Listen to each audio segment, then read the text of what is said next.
بسم اللہ الرحمن الرحیم۔ اللہم صلی علی محمد وعلی آل محمد کما صلیت علی ابراہیم وعلی آل ابراہیم انک حمید مجید۔ اللہم بارک علی محمد وعلی آل محمد کما بارکت علی ابراہیم وعلی آل ابراہیم انک حمید مجید۔ رب اشرح لی صدری ویسر لی امری واحلل عقدۃ من لسانی یفقہوا قولی۔ السلام علیکم دوستو، میں ہوں ایک عام سا مسلمان فقیر معصوم وارثی۔ دوستو، اللہ تعالیٰ نے قرآن مجید میں فرمایا کہ فَأَلْهَمَهَا فُجُورَهَا وَتَقْوَاهَا، کہ یہ جو خیال تمہارے ذہن میں آتا ہے یہ بھی میری طرف سے القا ہوتا ہے، یہ بھی میری طرف سے عطا ہوتا ہے۔ یعنی انسان اپنے خیال پہ بھی دسترس نہیں رکھتا۔ انسان دنیا کے کسی اور چیز پہ کیا دسترس رکھ سکتا ہے؟ انسان کی قوت اور طاقت سوائے اس کے رب کی دی ہوئی قوت اور طاقت کے علاوہ کچھ بھی نہیں ہے۔ پہلے بھی اس بات پہ ذکر ہو چکا ہے کہ یہ جو ہمیں اللہ تعالیٰ نے ذرا سا علم بھی دیا ہے تو یہ اللہ کا دیا ہوا علم ہے۔ اللہ پاک نے خود فرمایا کہ وَمَا أُوتِيتُم مِّنَ الْعِلْمِ إِلَّا قَلِيلًا، جو کچھ تمہیں علم میں سے دیا ہے میں نے وہ تو بہت تھوڑا ہے۔ مطلب یہ جو علم بھی اللہ نے دیا ہے یہ حقیقت میں اللہ نے ہی ہمیں یہ علم دیا ہے، یہ کوئی ہم خود حاصل نہیں کر سکے۔ یہ علم ہم نے حاصل نہیں کیا۔ اس علم کو پرکھنے کی، سمجھنے کی، اس کو ویریفائی کرنے کی اور اس کو اپنے تجربے میں لانے سے جو کچھ بھی ہم نے سیکھا یا جانا یا مانا یہ سب اللہ تعالیٰ کی طرف سے ہی ہوتا ہے۔ ہمارا جسم یہ ہمارا ہے ہی نہیں، ہماری طاقت یہ ہماری طاقت ہے ہی نہیں، ہماری عقل یہ عقل ہماری ہے ہی نہیں۔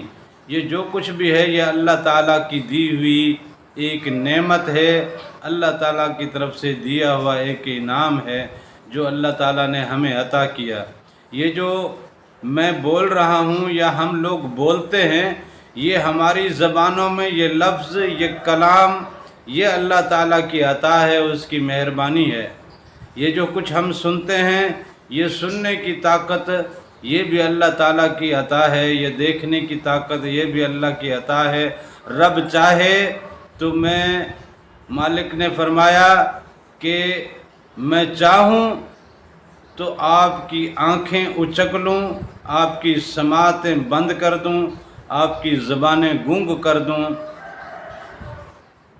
یہ مالک اپنی قدرت میں ساری چیزیں رکھتا ہے۔ وہاں یہ بات اس کو مزید باریکی میں لے جا کے اللہ تعالیٰ نے اس حد تک سمجھا دیا کہ فَأَلْهَمَهَا فُجُورَهَا وَتَقْوَاهَا، یہاں تک کہ تمہارے دماغ میں جو خیال آتا ہے وہ اچھا خیال ہو یا برا خیال ہو، اللہ تعالیٰ فرماتا ہے کہ یہ خیال عطا میں کرتا ہوں، یہ میری وجہ سے اور میری مہربانی سے تمہارے دلوں میں، تمہارے دماغوں میں یہ خیال آتا ہے۔ تو انسان کی تو قیمت اتنی ہے، انسان کی تو قدرت اتنی ہے، انسان کی قوت اتنی ہے، انسان کی رسائی تو بس اتنی سی ہے کہ وہ اپنے خیالوں پہ بھی دسترس نہیں رکھ سکتا۔ تو یہ ساری باتیں، یہ ساری ہوا، یہ انا کا بڑا خول جو ہم نے اپنے اندر بٹھا رکھا ہے یا یہ جو وہم ہم نے پال رکھا ہے کہ میں کوئی چیز ہوں یا یہ میری کوئی طاقت ہے یا میرا کوئی علم ہے، یہ سب ایک خام خیال ہے، کچھ بھی نہیں ہے۔ تو اس کا مطلب یہ جو ہمارے ذہن میں اللہ تعالیٰ خیال اتارتا ہے تو یہ اللہ تعالیٰ نے جب خیال اتارا ہے تو اتارنے والے کی وصف اس میں شامل ہے۔ اس خیال کے اتارنے والے کی وصف اس میں شامل ہے، اس کی قدرت اس میں شامل ہے، اس کی رحمت اس میں شامل ہے، اس کی نعمت اس میں شامل ہے، یعنی وہ ذات خود اس بات میں شامل ہے جو ہمارے ذہن میں اتر رہی ہے۔ تو اس حساب سے دیکھا جائے تو ہماری سوچوں میں رب بستا ہے، ہمارے ذہنوں میں رب بستا ہے، ہماری نس نس میں رب بستا ہے، لیکن ہم پہچانتے کتنا ہیں؟ قد افلح من زکاہا وقد خاب من دساہا۔ یہ جو سوچ میں نے عطا کی تھی اس میں سے جس نے اپنے آپ کو پاکیزگی پہ ڈھال دیا وہ فلاح پا گیا، وقد خواب من دساہا، اور وہ تو برباد ہو گیا جو اس کے برخلاف چلا۔ یعنی آپ کے اندر ایک خیال اترتا ہے اور وہ خیال برا ہے، یہ خیال ڈالا اللہ نہیں ہے، یہ خیال کا آنا بھی ایک قسم کی آزمائش ہے کہ میں اس میں خیال تو برا ڈال رہا ہوں، اب یہ چلتا کس طرف ہے؟ اس خیال کے پیچھے لگ پڑتا ہے یا وہ میری رضا کے پیچھے لگتا ہے؟ اگر وہ اس خیال کے پیچھے لگا تو اپنے آپ کو تباہ کر دے گا، اگر میری رضا کے پیچھے لگا تو وہ اپنے آپ کو کامیاب کر دے گا۔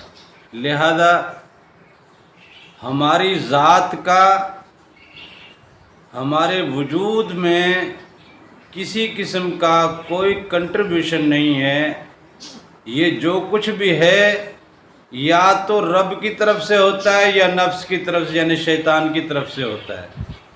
اب ہم رحمان سے اپنی الفت جوڑیں یا شیطان سے اپنی الفت جوڑیں، یہ اب ہمارے ہاتھ میں ہے۔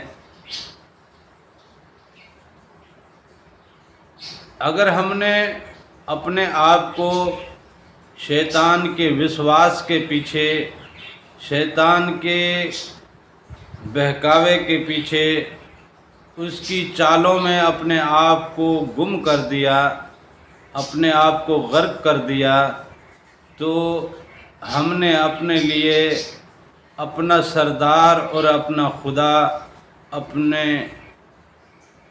خسارے کا ایک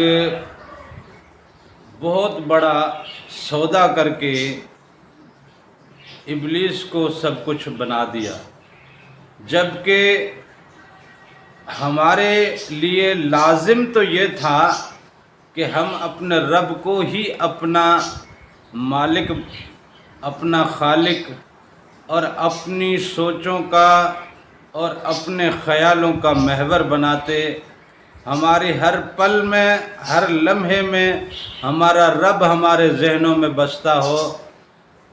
یہ کائنات اس نے تخلیق کی ہے، یہ اس کی طرف سے ہمیں دیا گیا ایک تحفہ ہے، اب اس کے تحفے کو استعمال کیسے کرنا ہے؟ میرے وجود میں بھی رب بستا ہے، آگے سے جو ملنے والی نعمت ہے اس میں بھی رب بستا ہے، تو اب وجود سے بھی رب کا عکس نظر آئے اور جو آگے سامنے والی چیز ہے اس کے ساتھ جو ہمارا برتاؤ ہو وہ بھی ویسا ہونا چاہیے جیسے ہم اپنے رب سے کوئی برتاؤ کرتے ہیں، اس کا ادب ہونا چاہیے، اس کی عزت ہونی چاہیے، اس کا احترام ہونا چاہیے، اس کی قدر ہونی چاہیے، اس کی محبت ہونی چاہیے، اور اس پہ شکر ادا کرنا چاہیے کہ مالک نے یہ نعمت عطا کی۔ اس دنیا میں یہ جو ظاہری جسم اللہ نے ہمیں دیا ہے، اس ظاہری جسم کی سہولیات کے لیے جو کچھ بھی اللہ نے عطا کیا ہے یہ اس مالک نے اپنے کرم سے عطا کیا ہے۔ کسی کو پیسہ ملا ہوا ہے، کسی کو بینک بیلنس ملا ہوا ہے، کسی کو جائیداد ملی ہوئی ہے، کوئی حکومتوں پہ بیٹھا ہے، کوئی عہدوں پہ بیٹھا ہے، کسی کے پاس کیا چیز ہے، کسی کے پاس کیا چیز ہے، کسی کو تو بالکل ہی مفلس بنا کے رکھا، کسی کا تو دامن خالی کر دیا، کسی کو بھوکا رکھا، پیاسا رکھا، کسی کو بیمار رکھا، معذور کر دیا، کسی کی نظر چھین لی، کسی کی سماعت چھین لی، کسی کی زبان بند کر دی۔ ہم نے دیکھے ہیں دنیا میں بہت سے ایسے لوگ جن کی آنکھیں نہیں ہیں، نابینا ہیں، جن کی سماعتیں نہیں ہیں، جو بہرے ہیں، جن کی زبانیں نہیں ہیں، جو گونگے ہیں۔ اللہ تعالیٰ ہمارے اوپر یہ کرم کیے ہوئے ہے کہ ہمیں اللہ نے آنکھیں بھی دیں، سماعتیں بھی دیں، زبان بھی دی، ذہن بھی دیا، عقل بھی دی، شکل بھی دی، علم بھی دیا، قوت بھی دی، جوانی بھی دی۔ یہ ساری نعمتیں اللہ کی لینے کے بعد اب ان نعمتوں کو پلٹانا کس کی طرف؟ ان نعمتوں کو واپس ہم نے اسی کی قدر میں، اسی کے شکر میں، اسی کے احترام میں، اسی کے ادب میں اور اسی کی تعظیم میں ہی استعمال کرنا ہے، کیونکہ یہ دی ہوئی چیزیں اسی کی ہیں۔ جو چیز اس کی ہے سو اسی کو پلٹا دینے سے امانت کی امانت داری باقی رہتی ہے۔ اگر اسی کی دی ہوئی نعمتوں کو ہم نے کسی اور چیز میں لگا دیا تو امانت میں خیانت کر بیٹھے، اور یہ بہت بڑے خسارے کا سودا ہے۔ لہذا ہماری سوچوں میں، ہمارے خیالوں میں ہر لمحہ، ہر لحظہ ہمارے رب کا وجود، ہمارے رب کا عکس، ہمارے مالک کا نور، ہمارے مالک کی قدرت اور اس کی کبریائی لمحہ لمحہ، پل پل ہمارے ذہن میں اور ہماری سوچوں میں رہنی چاہیے۔ اگر ہم نے اپنی سوچوں میں دنیا کو جگہ دی، اگر ہم نے اپنی سوچوں میں اپنی ذات کو جگہ دی، اگر ہم نے اپنی سوچوں میں اپنی ضرورتوں اور خواہشوں کو جگہ دی، تو مطلب ہم نے اپنی سوچوں سے، خیالوں سے رب کو نکال دیا۔ جب ہم اپنے خالق اور مالک کو ہی اپنے ذہن سے، اپنے خیالوں سے، اپنی سوچوں سے نکالنے کا جرم کریں گے تو ہماری زندگی کی گاڑی کہاں سے ٹھیک چلے گی؟ ہماری زندگی کا لمحہ پھر کیسے بہتر ہوگا؟ اور ہماری زندگی کا تمام کاروبار، ہماری زندگی کا ہر عمل پھر کیسے اس رب کے حضور قابل قبول ہوگا یا اس کے حبیب کے حضور قابل قبول ہوگا؟ جبکہ ہم نے اپنے رب کو اپنی سوچوں سے نکال دیا، اپنے خیالوں سے نکال دیا، اپنی ذات سے نکال دیا۔ جب اسے نکال دیا تو اس کے حبیب کو نکال دیا۔ جب اس کے حبیب کو نکال دیا، حضور نبی کریم صلی اللہ علیہ وسلم کی ذات کو بھی اپنے خیالوں سے نکال دیا۔ ہماری خیالوں میں دنیا بسی ہوئی ہے، ہمارے خیالوں میں دشمنیاں بسی ہوئی ہیں، ہمارے خیالوں میں عداوتیں بسی ہوئی ہیں، ہمارے خیالوں میں نفرتیں بسی ہوئی ہیں، تو حضور کی محبتیں تو ہمارے خیالوں میں نہیں ہیں۔ اس کا مطلب حضور کی ذات ہمارے خیالوں میں نہیں ہے۔ جب حضور کی ذات کو ہی اپنے خیالوں سے نکال دیا، رب کی ربوبیت کو اپنے خیالوں سے نکال دیا، تو پھر ہم کس راستے پہ ہیں اور ہم کہاں کھڑے ہیں؟ اس بات کا تجزیہ ہمیں خود اپنے آپ کرنا ہے اور تنہائی میں بیٹھ کے یہ سوچنا ہے کہ کیا ایسی صورت میں ہم اس نبی کریم کی امت میں رہے؟ کیا ایسی صورت میں ہم رب کی عبدیت میں رہے؟ کیا ایسی صورت میں ہم نے رب کے دی ہوئی خلافت کا حق ادا کیا، یا ہم نے اپنے آپ کو تباہی اور بربادی کی طرف دھکیل دیا؟ لہذا اللہ تعالیٰ سے دعا ہے کہ وہ مجھے اور آپ کو اپنے اور اپنے حبیب کے عشق کی دولت نصیب کرے، اور ہمارے خیالوں اور ہماری سوچوں میں رب کی ذات بستی رہے، رب کے انوار بستے رہیں، رب کا سراپا بستا رہے، رب کی تجلیات بستی رہیں۔ جب ہمارے وجود میں رب کا نور اترا ہوگا، جب ہمارے وجود میں رب کا سراپا اترا ہوگا، جب ہمارے وجود میں رب کی ربوبیت اتری ہوگی، تو دنیا داری کے معاملات ہمارے وجود پہ اپنا عکس نہیں چھوڑیں گے، پھر رب کی کریمی ہی اپنا عکس چھوڑے گی، اس کی رحیمی ہی عکس چھوڑے گی۔